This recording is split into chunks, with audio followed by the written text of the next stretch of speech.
precisely the adventure you are about to embark on in this book.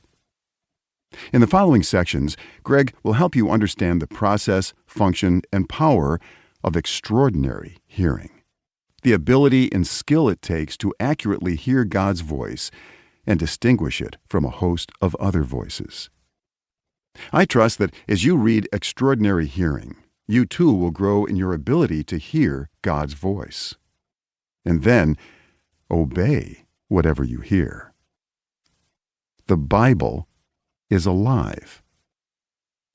Mart Green, founder of Mardel Christian and Education, Ministry Investment Officer at Hobby Lobby.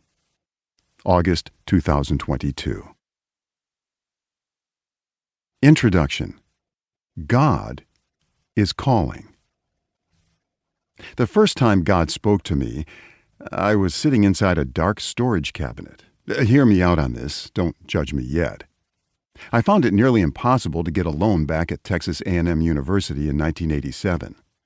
24 hours a day, my roommate played records by the drug culture band The Moody Blues. He also slept with a throwing knife in his hand, which kept me on edge. So to pray, I would slip over to the All Faiths Chapel, a church-like glass structure that most students rigorously avoided. The decision to seek God in that quiet place of prayer changed everything for me.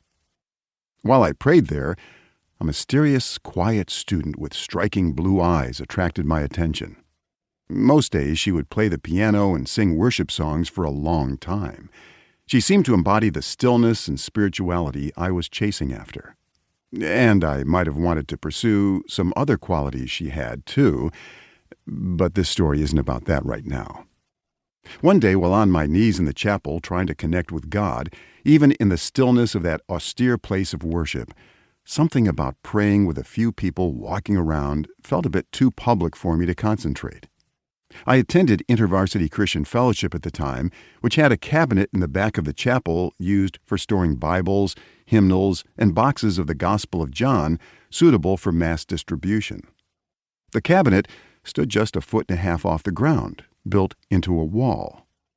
Back then, people talked about going into your prayer closet.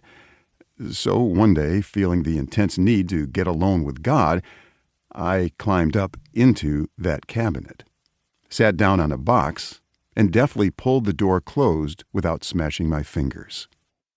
Delicious darkness swallowed me.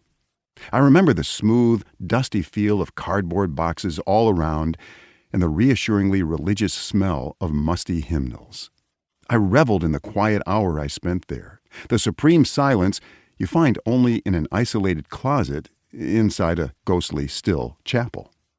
I knew right away I had found my prayer place. From then on, I often passed a blissful hour pouring out my soul before God's throne, right there in the dark of that cabinet. It felt heavenly, except on those rare occasions when someone from InterVarsity would swing by for supplies and the door spring open with a crash of brilliant light. As my eyes adjusted, squinting like a raccoon caught in a porch light, I saw the wide-eyed expression of shock sweep over the person's face. Then, little by little, shock would give way to stunned bewilderment.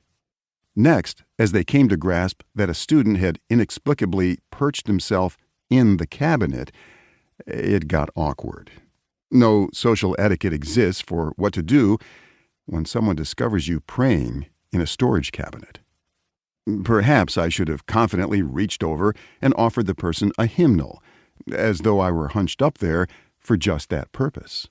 I especially liked when they abruptly slammed the door shut, apparently realizing they had committed some terrible social sin, in the process plunging me back into the inky darkness. It was worth it. The day God spoke to me. I remember the day God clearly spoke to me. One moment I lifted up a concern to the Lord, and the next I heard in my mind urgent words not of my own design. While you still can. I stumbled out of the darkness that day, troubled by what I had heard. I didn't hear a sound caught by the ear, but instead